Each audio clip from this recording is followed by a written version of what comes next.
Have you ever been driving or talking and suddenly someone stops you? Today, we are going to learn a very common idiom, cut someone off. This phrase is used every day, and knowing it will help you sound more natural.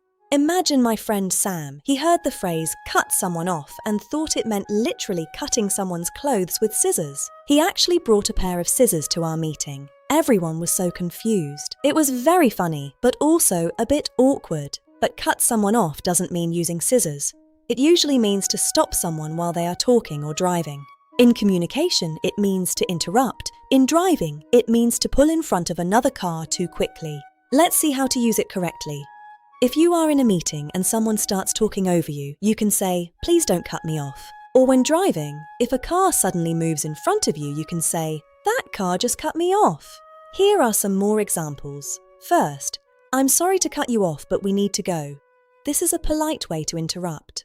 Second, "A truck cut us off on the highway." This describes a common driving situation.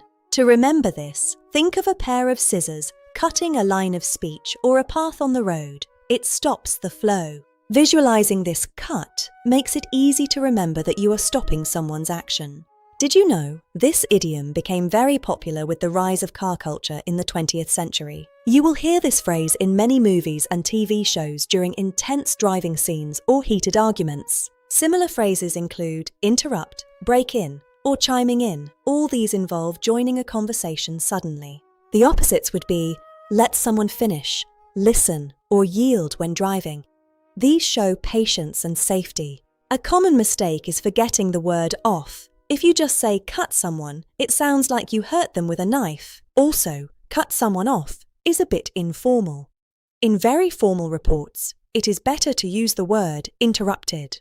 To recap, cut someone off means to interrupt a speaker or a driver. Using it correctly helps you communicate clearly. If you enjoyed today's content, please like and subscribe or support us with super thanks. See you in the next video.